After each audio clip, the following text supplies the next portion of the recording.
മുഹറം 1-ന് സ്വർണം വാങ്ങിയാൽ ആ വർഷം മുഴുവൻ വലിയ ഐശ്വര്യമായിരിക്കുമെന്നും മുഹറം 1 മുതൽ 10 വരെ വസ്ത്രങ്ങൾ വാങ്ങിയാൽ ആ വർഷം മുഴുവൻ നാശമാണെന്നും പറയുന്നത് ശരിയാണോ ഉസ്താദേ?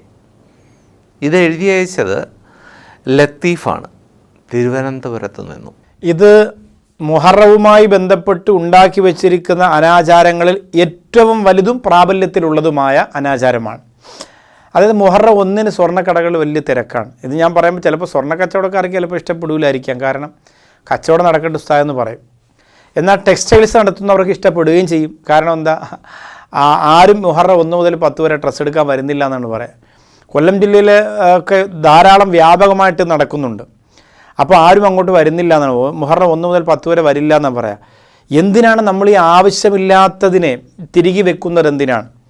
മുഹറം 1-ന് സ്വർണം വാങ്ങിയാൽ പിന്നെ ഖിയാമത്ത് നാൾ വരെ ആ ശരീരത്തിന് സ്വർണത്തിന് ഒഴിവുണ്ടാവില്ല.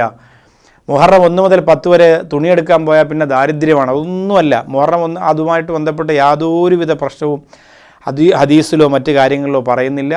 അപ്പോൾ കൊണ്ട് വെച്ച് കെട്ടിയിരിക്കുന്ന അനാവശ്യങ്ങളെ, അനാചാരങ്ങളെ ഈ ഇസ്ലാമിനോട് നിങ്ങൾ ചേർത്ത് വെക്കരുത് എന്ന് വളരെ വിനയത്തോടെ താഴ്മയോടെ ഓർമ്മപ്പെടുത്തുകയാണ്. മുഹറം മാസത്തിൽ ചില സ്ഥലത്തൊക്കെ ചില ആഘോഷങ്ങൾ നടക്കുന്നുണ്ട്. കറുത്ത ഡ്രസ്സ് ധരിക്കുക, നേർച്ച വെച്ച് ശരീരം മുറിക്കുക, ഇത് ഇസ്ലാമികമാണോ ഉസ്താദി? ചോദിച്ചത് റാഹില ബദറാണ്, കോഴിക്കോട് നിന്നും. മുഹറം മാസത്തിൽ മഹാനായ ഹുസൈൻ റളിയല്ലാഹു തആല അൻഹു ഷഹീദായ മാസമാണ്. ഫാത്തിമ റളിയല്ലാഹു അൻഹയുടെ പൊന്നുമോൻ അലി റളിയല്ലാഹു അൻഹുവിൻ്റെ തങ്കക്കുടം. അപ്പോൾ അത് ഷിയാക്കളെ സംബന്ധിച്ചിടത്തോളം അവർ അലി റളിയല്ലാഹു അൻഹുവിനെ പ്രവാചകരായി കാണുന്നവരാണ്. അവരെ സംബന്ധിച്ചിടത്തോളം അതൊരു ആഘോഷ ദിവസമാണ്, അവരുടെ ഒരു പ്രകടനമാണ്. ഞാനൊക്കെ വെല്ലൂർ ബാക്കിയാത്ത് സ്വാലിഹാത്തിലൊക്കെ പഠിക്കുമ്പോൾ എൻ്റെ കണ്ണുകൊണ്ട് കണ്ടിട്ടുള്ളതാണ്. നമുക്ക് അതായത് ബ്ലേഡൊക്കെ വെച്ച് ശരീരം മുറിക്കുക, പിന്നെ രക്തം പൊട്ടി ഒഴുക്കുക, കറുത്ത വസ്ത്രം ധരിച്ചിട്ട് അങ്ങനെ കുറേ ആഘോഷങ്ങളുണ്ട്.